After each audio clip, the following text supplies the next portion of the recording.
It is a pleasure to be here with you today during Women in Construction Week. Women in Construction Week runs from March 3rd through the 9th this year to celebrate and promote the role of women in the construction industry. So this year, Trimble's annual Women in Construction webinar focuses on breaking down barriers and strategies for success. So thank you all for taking the time out of your day to watch along and participate in the chat and the Q&A if possible.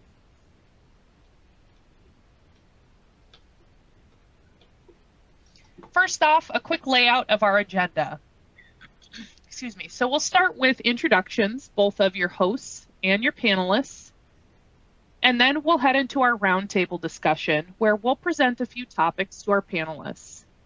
Finally, we'll close with Q&A from the audience.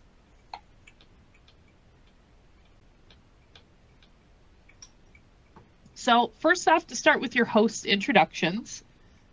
Speaking, I am Christina Bidwell, and my background is within electrical construction. So I worked as an electrician prior to spending the bulk of my career as an electrical estimator. I've worked in the capacity as a chief estimator prior to joining the team at Trimble, and I also hold a 3-phase master electrician's license. I now work within the electrical estimating division and primarily with our AccuBid tools with prospective and existing clients. So Leslie, over to you. Thanks, Christina. Glad to be here. My name's Leslie Spencer. I've been here at Trimble for 10 years. I'm in sales now. I'm very intentional about my career. I spent my 20s as an engineer. I spent my 30s in finance, and now I'm 42, my second year in sales. I do things like go around telling people my goal is to be a CEO and planning out my career really clearly. So I'm so excited to be here and hear from these panelists. Awesome. Thank you, Leslie. And now I'd like to kick it over to our talented group of panelists. So we'll go through in the order of the photos there on the slide. And Jeannie, let's start with you. Hello, everybody. My name is Jeannie Flores, and I have about 30 years experience working with construction companies.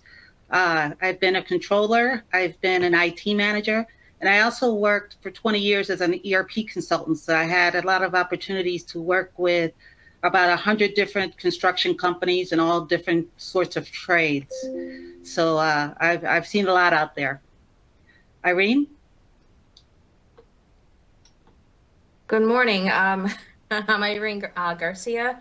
I am a mom, and my 5-year-old is behind me not feeling so great. But as far as construction, I've been in the industry for 25 years, and starting as an electrician, and I worked as an electrician in the field for 6 years before making the transition into estimating and project management.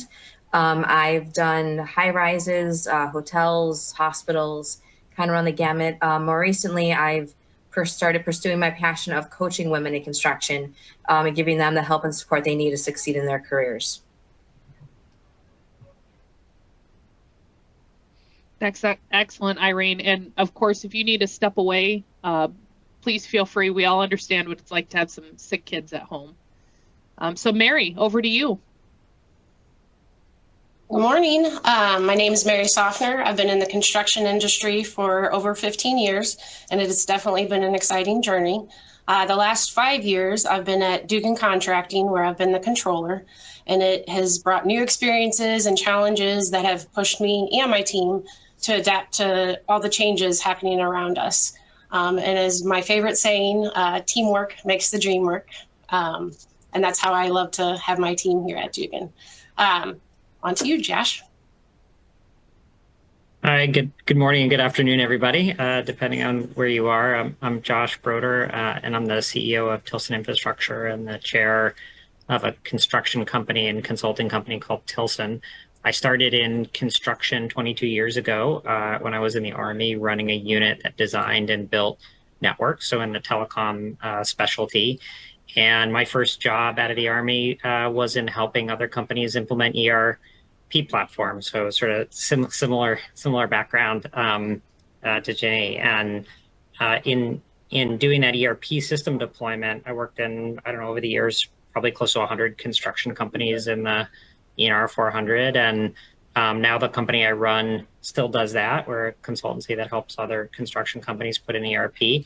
But we're also a large telecom specialty contractor, about 1,500 employees working broadly nationally. And I'm the qualifying agent for our general contractors licenses in all the states. So I spend a fair amount of my time testing these days. But we're also a self-performing contractor. So I spend most of my time thinking about how do we find terrific people to join our team and make up our forever family. And so this topic's really near and dear to my heart because we're trying to hire the best people we can. And while we have something like maybe twice the average number of women on our team relative to other construction companies, it's less than half than we think we need. So it's a big challenge for us. And I'm eager to share what we've done, but also really excited to hear what other people have done and maybe come away with some tips and tricks I can bring home to my company. That's wonderful. Thank you guys so much for your introductions. And Leslie, I'll hand it off to you to take a look at the numbers. Yeah, let's take a look at the numbers. So it's interesting, the American Progress nonprofit really identifies certain sectors of the U.S. workforce that are mainly women employees, and certain sectors that aren't. And there are three sectors that are primarily women, and they're hospitality, their health, and their retail. Construction, of course, all of us know, is not one of those. That is mainly women. And these statistics tell us what we already know. About 1 in 10 people working in construction is a woman. So 10.9% is the latest number.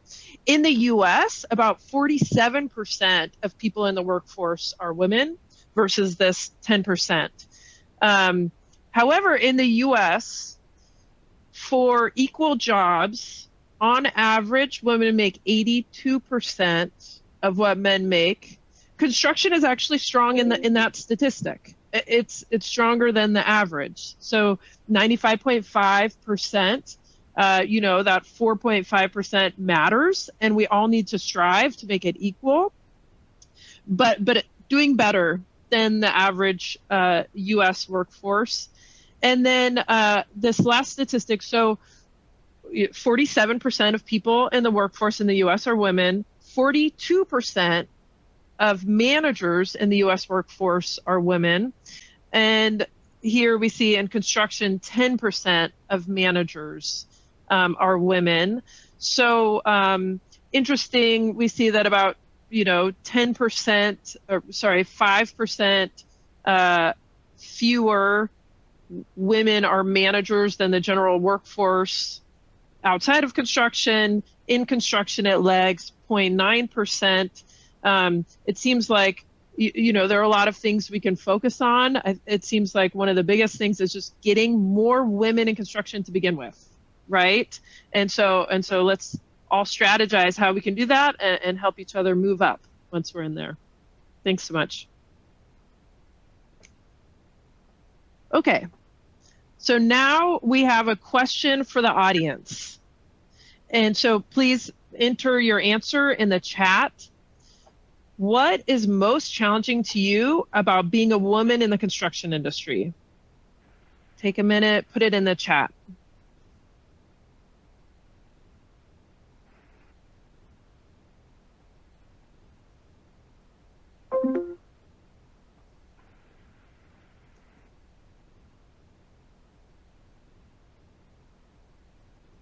All right, so we're getting some great answers here. I got to chuckle to myself at some of these. Very relatable. Yeah. So a very common thread here is being taken seriously and heard, right? Having a seat at the table and being valued, having a place to grow. People might see you and make assumptions about who you are, how valuable you are. and there's kind of a two-pronged thing here of needing to be heard and proving yourself, but also needing to learn, needing the opportunities to learn what everybody else knows so you can succeed in your role. Okay, these are really helpful. Thanks for sharing. You can keep them coming as we move on a little bit. But I think that's a great place to start from. I know our panelists are seeing what you're writing in here. I'm going to go ahead and move on. Christina, go ahead. Yeah, and this leads right into our first big topic here. The challenges women face in construction and how they can overcome them. So we know here that there are so many challenges that we could talk about. But I'll say personally, and I saw this echoed in the chat below, one of those challenges that is ever present and I think encapsulates a lot of the communication and being heard is the isolation that we can face. And who can we talk to? What can we do? Where do we turn to? So Irene, I'd like to start off with you on this one. What are your thoughts around this topic? It depends on a lot of different things. So when I was in the field as an electrician, I had a certain set of challenges, certainly. But given, I think most people, women in construction, are more on the office side. And certainly I feel on the office side, it's a little bit more controllable, I guess. It's less necessarily the totality of the environment. As some of the responses came in, a lot of it is, again, like you said, not being taken seriously, not being heard. And I've had these same issues come up with women that I've coached. And so a big piece of it is women are doing amazing. Like I have these conversations and they're doing all the things. They're doing all the things they got recognized when they were going through school. They're being meticulous. They're detail oriented. They're checking all the boxes and they're feeling like, why am I not getting ahead? Why am I not getting promoted when my male colleague who got into the industry the same time I did, got promoted, got the raise, got the recognition? The problem is there, excuse me, there's that unconscious bias, right? So most of the people evaluating, these newer people coming into the industry are men, and they're evaluating these men on men's standards. So even though women are checking all the boxes and doing all the things, and they may be far exceeding their male colleagues, they're not being recognized for the leadership qualities they have, because the leadership qualities women have look a little different than the leadership qualities men have. And so the ruler is not made for women. And so that's a big part of it, is like I said, they're not getting heard, they're not getting all those things. And they're not doing anything wrong. Like they're usually excelling, and I'm impressed with every conversation I have. However, if they're being measured by a stick that wasn't made for them, they have a hard time getting ahead. So in these situations, I have found you have to be willing to get outside your comfort zone and to have hard conversations. So if you have the review and you're not getting that response from the boss or whomever that you feel is right, you have to ask, well, okay, well, you're recognizing I'm doing all these things and somehow I'm not getting that promotion. What is it going to take to get it? And get it, make it clear, set timelines. Say, okay, why, this is where, and make it clear what you want. So and this is what I want in 6 months. Ask your boss, what do you feel is going to take for me to get there in 6 months or a year or whatever it is? And if they fail to meet that, if they fail to support you in getting there, then it's time for more serious conversations. And sometimes the company just may not be a right fit. Because I've had it too, like some companies are hugely supportive of promoting women in the industry. And other companies, they continue to just use the wrong ruler. And women continue to be stuck in support roles, even though they're doing amazing work and they're doing all the things that they always thought they should do. So it's just really being able to have those tough conversations, setting timelines, setting expectations, and then following up. That's excellent. Yeah, thank you so much. So, I mean, I think if I heard that, get out of our comfort zone, make sure we're setting out clear questions, whether it's with our mentor, our boss, whomever we can have these discussions with, that will be able to give us that clear feedback and set those milestones and be clear and follow up. excellent, excellent advice. Mary, do you have any thoughts around this one? Yes, I mean, relating to what everybody's saying in the chat as well, I know at a previous company I'd worked at, most of the top was all men. And I always felt like I had to take that extra step to prove myself and my worth. I realized a big part of it was I lacked confidence at first. And once it took a while to gain it, but once I was able to gain that confidence, I saw that I was able to gain a lot more respect, that for what I needed. I had a different approach to leadership than what was there before. I wanted a team and not just a manager and their employees. And that was very important to me. And it took a while for that style to set in. I wanted all of my coworkers, my employees to be a part of a process change and, let their input be a part of the process. And it was hard because that wasn't the style that was there before. When I started at Dugan, I was surrounded by leaders who are not only women, very strong women, but also I was able to, everyone on the team had that same mentality. And that was huge for me. Similar to what Irene said, finding that company that you love and has that same mentality as you have. I'm able to watch at Dugan, the field staff respect the women in the office and, they know their worth. Sometimes, it's for the women in the office that take care of them. It's so rewarding to see the respect level between office and field. And so that's been very, very rewarding and fun to watch here at Dugan. So. Excellent. Thank you so much, Mary, for that. And, I think you hit on a really important topic there of not only taking control of your own destiny and speaking up, but also making sure that you're a fit for the company that you're at. Because we all know not every company is going to hold the same values that we do or culture that we do. And sometimes a one-man band can't change everything. If it's not coming from the top down, it's okay to not fit in with an environment, that's just kind of my approach on it. We don't fit in everywhere. So find the place that you do that calls to you. So excellent point. Thank you so much. And I think another topic that I'd like to touch on before we move on would be that assumption that we don't know what we're doing or just feeling a lack of respect. I saw that echoed a lot down in our attendee chat below, and I can totally relate to that. I don't know how many times I was treated as somebody's assistant, right, or a secretary that was getting them to where they needed to be. So, Jeannie, I'd like to know, in your roles, have you felt that lack of respect or that assumption that you didn't know what you were doing?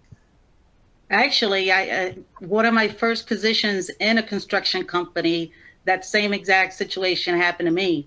I was hired to be the IT manager for a construction company. And I'd actually moved my family about 3,000 miles from my home to take this job. Now, once I got there, I realized pretty quickly that I was the only woman that wasn't in a support or administrative role. I didn't really think anything of it, but I did notice that I wasn't one of those people. About a month into my position, my boss sat me down and asked when I thought I would have time to cover the receptionist desk when the receptionist was on break. Well, I was pretty confident in myself, and I says, well, never, because I didn't move my family 3,000 miles to come and be your receptionist. Now, at the moment, I felt pretty good about my response, but I can tell you that I was pretty afraid later on because I wasn't sure whether or not there were going to be any repercussions. Was I going to be considered not a team player? Should I have, went ahead and participated anyway? But I really didn't feel that it was appropriate for them to ask me. So in that moment, I felt that it was important for me to stand my ground, because otherwise I wouldn't have been able to have the respect that I eventually ended up getting, because I did get them out of some pretty serious IT dilemmas. And I was able to prove myself. But, had I think, given in to their requests, I don't think I would have ended up with the respect that I got. That's excellent. Thank you so much for sharing. And I just, I can't help but notice that the thread running through this, which is just speak up, be confident in yourself and your abilities. And there are going to be people who question that and who want to make you answer the phones in your free time. And by you knowing your worth, putting your foot down and saying no, you went on to gain respect, and no doubt people understood that you knew what you were talking about, and you probably never ran into that situation again. At least not with that particular person. Not with that particular person, absolutely. Excellent. Now, Josh, I'm curious, in your position, all the women who work for you, how have you encountered this issue of the assumption that women might not know what they're doing? What would you offer on that subject? Yeah, it's a good question. And I was reading some of the chat comments, and one by Mary McCarty caught my eye. She said, women are hired for their experience, men are hired for the potential. And that comment really resonated for me because I've seen that behavior over and over again. I look back in my own career, and I think all the times when I was able to step up and prove myself, somebody took a flyer on me in a thing I wasn't ready for. Like if you had looked at my resume and my history, nothing would have led you to believe that I had demonstrated the experience in that thing, but someone saw the potential in me. And so I think oftentimes we see this double standard applied where somehow leadership feels comfortable hiring somebody up for their potential, but sort of slows down women's progression through particularly line level leadership ranks to get the experience they need to continue to advance. And I think this is really important around, you think about what turns in a construction business, and the core P&L leader, the person who really propels that business forward, is a project manager on a big job.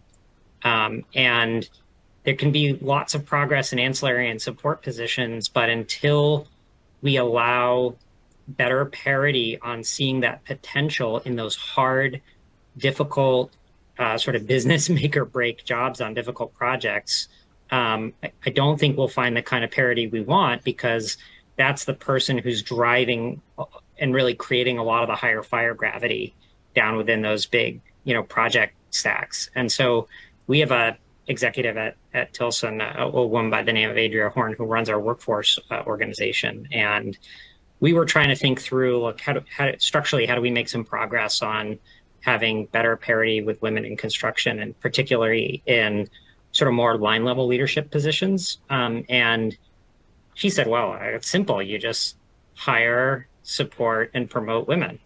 And because we were talking about is there affinity group, all the things we were thinking about were, how do we help women do whatever?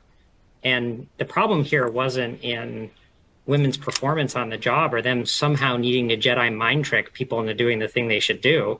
It was actually just in management's attitude on providing the same kind of step function opportunities that were necessary. And so one of the traps we really didn't want to fall into was somehow make this a junior employee's problem for someone to see the potential in them. We wanted to go out and make sure we were seeing it more broadly. And so right around the time we were talking about that, we won our biggest job ever. And we had a woman we were considering for the job. And she looked like I did early in my career, high potential, but had never done that thing at that scale.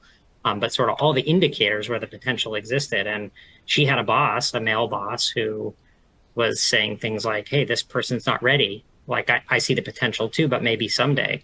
I said, gosh, in every big job we've ever had, every person that's ever took ownership of one of those jobs has been in a stretch position. And so ultimately we wound up promoting this really high potential woman into the position, and she performed superbly. And that boss who was trying to slow down her career isn't at the company anymore. And so anyway, I just think this issue of it's simple to say, but hard to do. Hire, support, and promote women, particularly in these stretch positions. And so just kudos to Mary for Mary McCarty in that commentary, who just said, women are hired for their experience and men are hired for their potential. I think if we can break that rubric and not make that the junior employee's duty to have to like somehow convince people that that's necessary, I think that's a really important step. Josh, that's excellent. Thank you so much. And that's that was exactly what I think we were touching on earlier too, with that you have a top-down mentality of wanting to promote that thought process within your company to hire, support, and promote women. And it sounds like you're really taking a look at your management to open their minds and give women those opportunities to step up and take those stretch positions, right? Give us an equal opportunity. So that's amazing. Thank you so much for your thoughts on that. And in the interest of time, I would like to move us on to the next topic. So Leslie, I'd like to hand it over to you for topic 2. Oh, I'm sorry about that. Go ahead.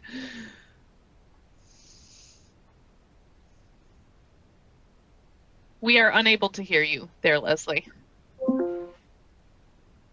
Christina and I were both trying to help each other out at the same time and went back and forth. Too helpful. Too helpful. So that was incredible. Thanks for expanding on that topic. The next topic is related, right? I think all of these in some ways are related, but want to really dig in on growth opportunities for women in construction. And I wanted to start with Mary. Mary, can we start with you? Yeah. I know for me, this started when I was a little girl. Growing up, my father was a painting contractor. And still to this day, I'll never forget the day a customer told my dad, "Oh, you brought your son." That was hard for me to hear, but it pushed me harder to work and prove that a woman can paint. And my dad always, reassured me like I was one of his best workers. At a young age, I was introduced to manual labor and, realized that I loved it and I wanted to be in this industry. My parents, even for my brothers, they made sure that they knew how to cook. It wasn't just the sons go out and cut the grass. I'm so happy to see that high schools are now pushing and providing more information on the trades, and that's available to men and women. I remember talking to my daughter her first year in high school and telling her that I work in the construction industry. And right away, she's like, "Well, that's not going to be for me." But then she took an engineering class and her mindset changed. And now she's at college and engineering college, and she's had internships. And I think she's found she likes being on the job sites more than she likes being in the office. Having that open mind, for many women, construction is not always appealing at first as a career choice. But we need to talk to our kids, talk to our daughters, let them know that there are so many different possibilities in the field, and also have that confidence. I mean, I can't stress enough about confidence, having the confidence on the job site or even in the office. If you lack confidence, it's hard to gain the respect you need. But if you have the confidence, I will say a very strong woman can be very intimidating. Don't be afraid to face a problem or any issues that you have. So. I love that, Mary. So one was normalizing, right? Like normalizing women are in construction. You were a girl growing up doing contracting work and normalizing it even as a kid. And then you've taken it on as an adult with your daughter, and I'm sure with others. That's fantastic. And then another was bringing confidence. And so if you're new to a role, everybody might know more than you. You know that the decks may be stacked a little bit against you. You're a woman in a industry that's mostly men. How do you bring that confidence? One, ask questions. I mean, it's never hard to ask a question. I know sometimes you think, oh, I have to ask questions means I don't know the answer. That's not always the case. I mean, I think, you can teach yourself as well. I know when I first started at Dugan, I didn't have any experience with the viewpoint. And I had to teach myself. And now, I'm the viewpoint expert in the company, hopefully. And, you know, all the men come to me and ask, like, how would you do this? And, you know, it's gaining the confidence and offering a different way to do things. Because just because you have a process doesn't mean that process couldn't be done 2 different ways. You know, looking at a situation and finding different solutions. I think that's been, you know, but it's having the confidence to do it, I will say, is what has been so important for me. Love that. Love that. Okay, thanks, Mary. Now, Jeannie, I want to throw to you here. Growth opportunities for women. What do you recommend for women who are in the construction industry and looking for maybe their first management role, or they're a first line manager and looking for bigger roles?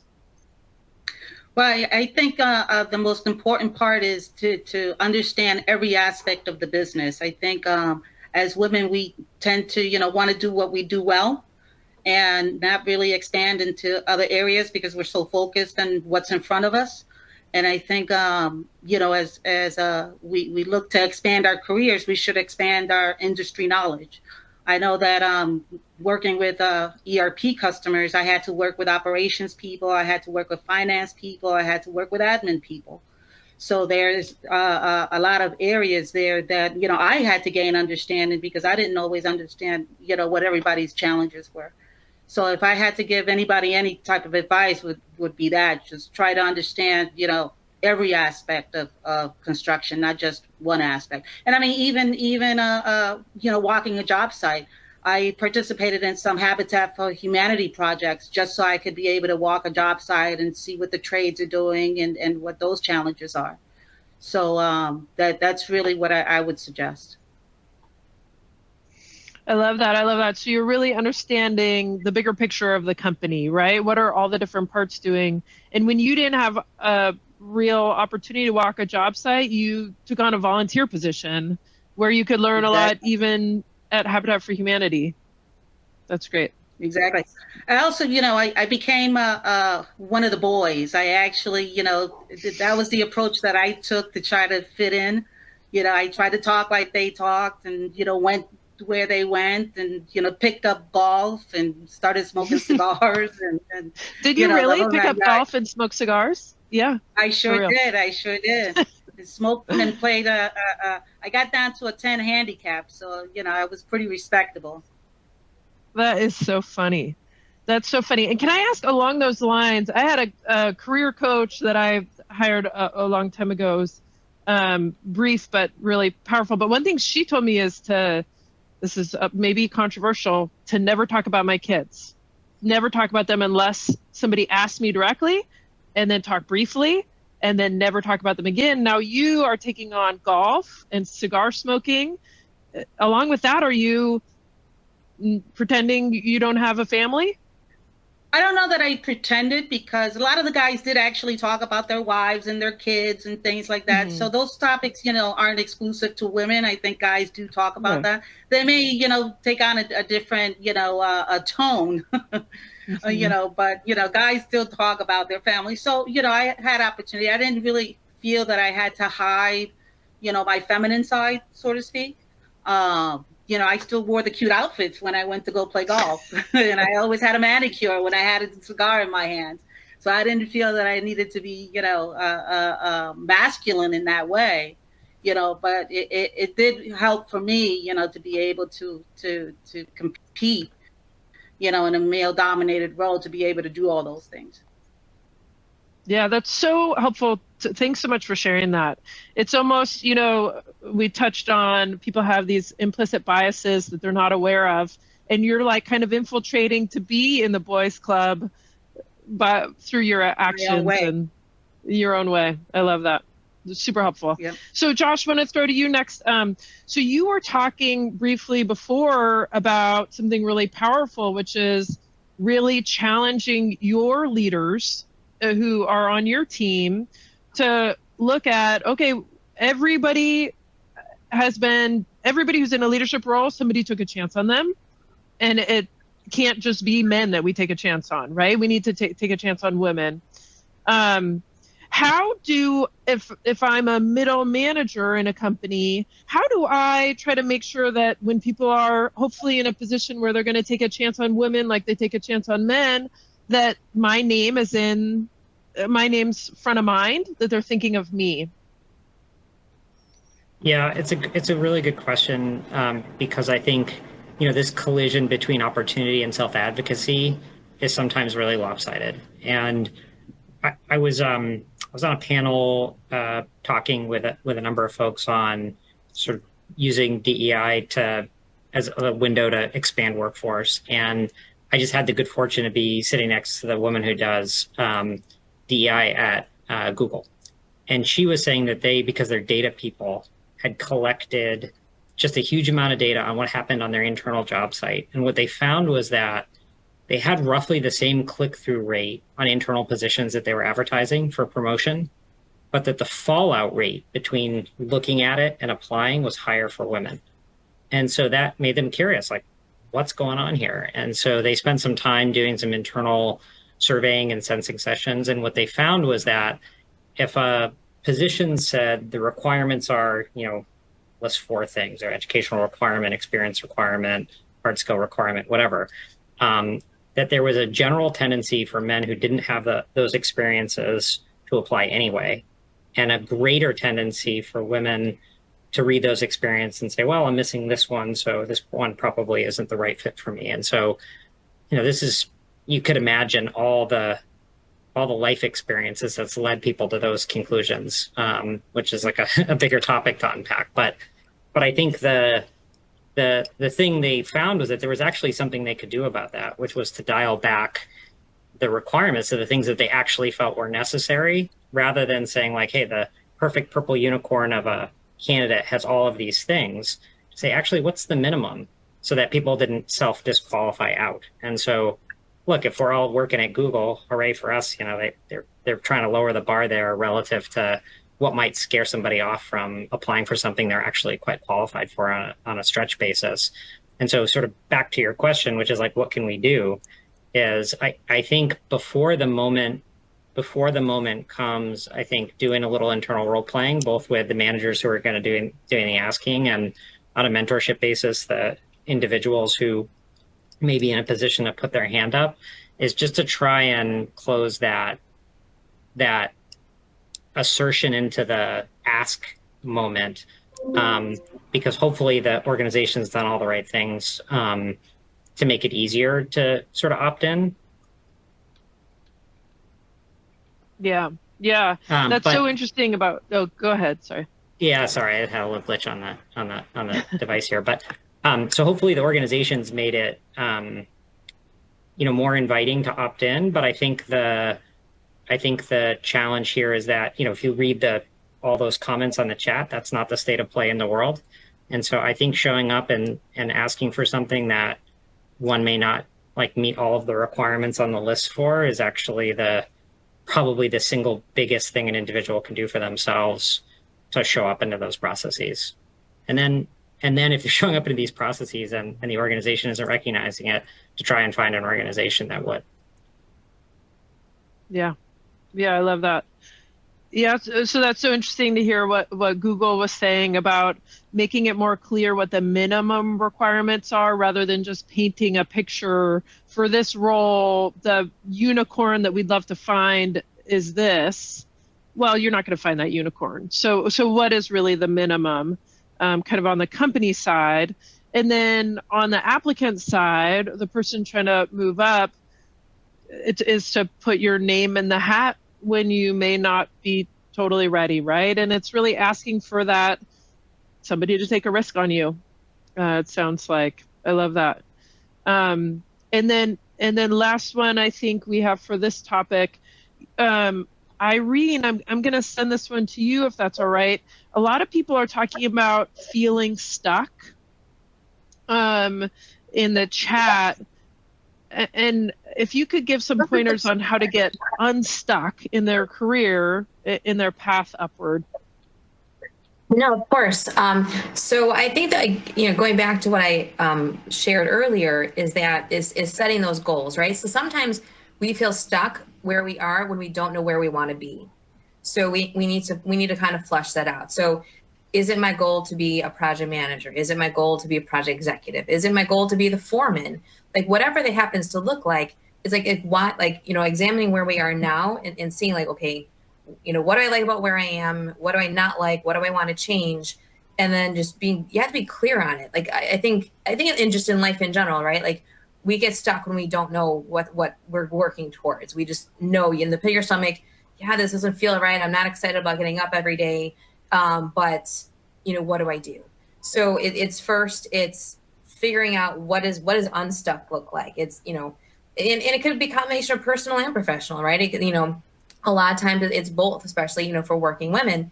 And so identifying that and then creating like a plan to get there. Again, you got to have solid dates and figure out, do I need, that OSHA certification? Do I need a construction management certificate? Or, identify, okay, now that I know where I want to go, what is it going to take to get me there? And then put dates on it. And then, either hold yourself accountable or get a mentor or coach to help hold you accountable, and then start working towards it. And, it's not about, being perfect, right? It's about progress. So when I was in the field and I decided, what, I'd like to be a project manager. And I didn't know this was even an option until my general foreman told me this is something I should consider. And I'm like, oh, I didn't know it was possible, right? So there's someone who believed in me, told me what was possible. I started looking at, okay, if I want to be a project manager, what does that look like? How can I prepare for that? And then I started taking those steps towards that. And then it turned out this was at a time where things were, again, getting slow in the industry. I found myself laid off. And I'm like, okay, I guess now's as good as any time just to see about making that transition, right? So if I had stayed working as an electrician, I probably would have waited another year or two until I was ready, right? Until I thought I was ready. But it turned out I was far more ready than I thought I was. So when I found myself in that position, and at the time here in Chicago, it would have been 18 months until I picked up another job as an electrician. I was not prepared to wait 18 months. So I went ahead and started applying. Turned out I was super ready because within 2 days, I sent my resume out. 2 days later, I had my first job offer. So wow. It's taking that chance, putting yourself out there. But again, I was taking construction management classes. I got my supervising electrician's license. Like I wasn't sitting around for that opportunity. I was working towards it. And then I went for it when it was clearly, I kind of had no choice, I guess, but I was pushed, right? I was kind of pushed to make that choice sooner than I would have otherwise. But that's, it's working towards it and then taking the signs or whatever, when the doors open, make sure and go through. Okay. That's so powerful. Yeah. I love how you were talking about when you were in the field, you didn't even know that was a possibility that you could be a project manager. Right. And it's just, Mary was talking about normalizing. I know that was my word, but you were talking about normalizing women in construction. And Irene, somebody did that for you. You could be a project manager. It's amazing how we all have in our minds what we can and can't do. And it can be so powerful. So I love that happened. And then you made a plan, you had goals. Fantastic advice. I love that. Okay. So this was so fantastic. And there's so much we could talk about around growth opportunities for women. I want to get to Christina and our last topic here. Yes, absolutely. I'm loving everything everybody has to say, and it's funny. I keep feeling all these same threads coming through what everybody has to say, and from part of what Irene was saying, it almost feels like you don't know what you don't know. And that's always a huge challenge. But then that I felt like wrapped right back into what Jeannie was talking about with educate yourself, cross train, even if it's just popping into someone's office. Hey, well, what you working on? Okay, pick their brain a little bit. How does this interact with what I'm doing over here? And, make those connections when you can, if you're truly interested in growth, for sure. So this last topic is just kind of a fun chance for us to hit on a few different things here. We're calling it tips and advice from women in the trenches. So of that, I'd like to just pick brains if anybody has a couple sentences or something important that they've picked up through the years that you want to share. And Jeannie, I'll throw this one to you first. Do you have anything top of mind that you think would be a great nugget of wisdom? Yeah, I think, first and foremost, know your worth. We can't begin to close that salary gap unless you know exactly what positions pay in general for the type of work that you're doing. And don't feel compelled to have to take first offers. When I became an ERP consultant, that interview period went on for 6 months and various iterations of salaries until I ended up getting what I wanted. So definitely know your worth and don't be afraid to go after it. That's wonderful. I love that. Thank you so much. And Joshua, I'd actually like to ask you what kind of nugget of wisdom you have for everybody today. Sure. So I'm not a woman in the trenches, but I've been thinking a lot about how we can make a more welcoming company. And there's a lot of people on this call who have an inordinate impact on the policies of companies, right? We're all here because we have some affinity for a Trimble product. A lot of that's in the back office. And one of the things that I found is really impactful is making sure that there's a structured set of leave policies which anticipate a variety of life stories. Not just for men or for women, but for all kinds of complicated situations. And so one sort of set of that could be in parental leave, sort of broadly defining parental leave. We're talking about adoption, various configurations of families that are traditional and non-traditional. We're talking about caregiver leave, and we're talking about military leave. And that's a thing a lot of people probably in this webinar have some power to assert, because they may be responsible for some benefits category. And this is one of those things where I'm going to kind of like make air quotes, it feels free to ownership when we're talking about this, right? This is not like changing the health benefit, but it's just providing a more flexible situation so that more people can opt in to work. And if we're all feeling like, making our headcount numbers on finding the people we need is tough, this is a thing that is relatively simple and inexpensive, but can have a real impact on labor participation. Broadly defined, and the narrower and less flexible a company is on the stuff that happens in people's life, the more likely they are just to be working with a narrow strip of potential candidates. Josh, that's excellent. And I, as an employee throughout quite a few different companies in my life, this has made a big impact on me. I am a woman with a family. I have used family leave. And I'm proud to say that here at Trimble in the U.S. Areas, we do have a fantastic leave policy, just as you described, broadly defined parental leave, military leave, sick leave, things like that. So I agree. That's it's something that I'm happy to see valued more and more as the years goes on. A lot more attention being brought to that issue. And I think naming it ahead of time is really important. The idea that somebody has to ask for that flexibility is a huge problem from feeling welcome in a place. And so these things can anticipate that, and life stuff happens, and not having to come on bended knee to ask leaves more fuel in the tank to ask management a tough question about a promotion or something else. It's not a favor. It's like a just thing people need. Absolutely. And you're absolutely right. It's nerve-wracking if there's not a policy in place to address some of these situations, because sometimes it's not a week that we need off, in the case of childbirth or even an illness in the family. So thank you for paying attention and for bringing that to light here for all of our attendees today. Irene, I'd like to turn it over to you. What kind of wisdom would you like to share with everyone today, on top of what you've already shared? So what I want everyone to take away is that everyone here is more capable and they can accomplish so much more than they're currently thinking they can. And that's the biggest thing. And I've had to learn and relearn that throughout my career. After I transitioned from the field into the office, I transitioned into a junior estimating role. A year later, I ended up being the project manager on a 60-story high-rise. It was a $12 million project. It was 3 years long. It pushed me beyond all limits that I even realized I had. But the experience transformed me, and it transformed my career. and it's made everything I've done since then possible.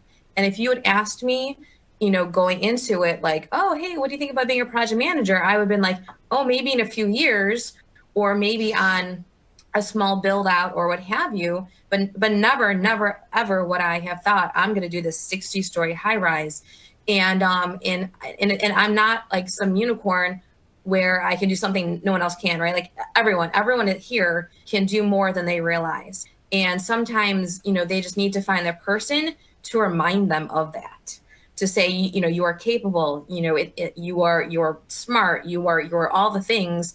And so, you know, it kind of sum it up too, is just like, don't wait. Like, don't wait until you can check all the boxes. Don't wait until you're 100% qualified for that job posting. Like, take a chance on yourself, take a chance on that opportunity, and you'll surprise yourself in a good way. And just, you know, you just, is one step at a time, right? You don't have to, like, I didn't have to, from day one, I didn't have to know how to build that whole high rise, right?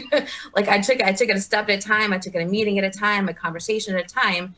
And 3 years later, you know, there's a high rise that is now part of the Chicago skyline. And I got to say that I was part of that from the very beginning.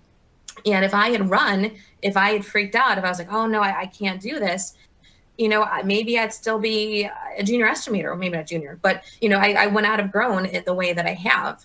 And so, you know, I want everyone just to realize that, because I think as women, like, we forget to recognize how amazing we are and how capable we are right now, not after that next certification, not after the next promotion, like right here, right now, we are capable. That's beautiful, Irene. So true. And every person who's out there doing what they're doing, they had to learn at some point. They weren't just born knowing how to do it. So give ourselves that opportunity to learn as well and grow. And it's okay to make mistakes. Everybody does. Well, I'd like to wrap this section with Mary. I'd love to hear your wisdom for everybody today. Yes, I'll try to keep it short. I think the big picture is know what you want and ask for it. Have that confidence in yourself. I mean, no company is going to read your mind and know that you want to be that project manager and then just give you that position. Ask for it. Show them that you can. I mean, that's just the biggest thing that you have to do for yourself. You know, offer those suggestions, make the company change, and show them that you can do it, and just have that confidence. So that is wonderful. I couldn't agree more, right? We not only are we asking our management and our leaders to look to us for these positions and those stretch opportunities, give us that chance, but we need to step up to the plate too, and right, be ready to make that leap.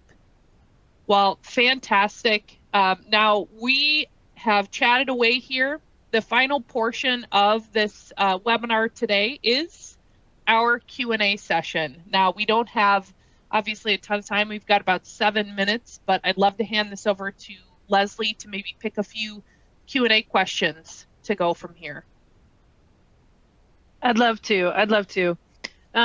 This chat has been really incredible. Getting to read everybody's experiences and thoughts, it's incredibly valuable. We have a couple questions in Q&A, but also just a lot of great questions in the chat. And I realize time is short. So one question, Caitlin, I hope I'm saying your name right, Caitlin had was how to build and practice confidence as a woman in construction. Does anybody on the panel have an initial thought on that one? Yeah, Irene. Yeah, so it's a little bit at a time, right? So, and you can do this at work and outside of work. Look for things that make you nervous and do them anyway. So have that hard conversation. Once I got into my career, I learned how to scuba dive, which at one point in time terrified me. So I literally looked for things to push myself. And the more you push yourself past your comfort zone, the easier it is. And like my comfort zone now versus what it was 20 years ago, not even the same thing, but it was taking those chances at work, a little bit at first, a little bit more, bigger chances, and just keep doing it. It's almost like a muscle. You got to keep exercising it. And the more you do it, the more you can lift. That's so great. It's such a growth mindset, right? Like, I can't do that thing. There's things I can't do yet. Not that I can't do them, but I can't do them yet. I'm just going to go out and do things I haven't been able to do before. Love that. And then while we're on you, Irene, we do have this question specifically about how we can support women in the field. So electricians, carpenters, things like that. Oh, so many things. So one of the biggest struggles women in the field have right now is harassment and not being heard when they're harassed. So having accountability, and that's where there's a big kind of disconnect, because there's HR departments within, the office side of this industry, but not in the field. So oftentimes women will experience situations and they're terrified of retaliation if they say anything. And so it's about creating systems and creating a support so that if something happens, they have a place to go. And they shouldn't be losing opportunities and losing jobs because of someone else's poor treatment of them. But also just having, clean and sanitary restrooms, making sure women are trained properly. It's not a lack of wanting to do the work or a lack of intelligence or anything else, but oftentimes women are given the easy thing. And again, they're not pushed. And sometimes they're afraid. Again, the confidence thing too, afraid to say, I want to try that hard thing. And then, so they keep getting easy things, or maybe they're moving material and they're not getting a chance to work with the tools, to do the hard things. And so by the time they're a journey person, they're not as qualified at that point as maybe as the man, because all during their apprenticeship, they weren't given the opportunity.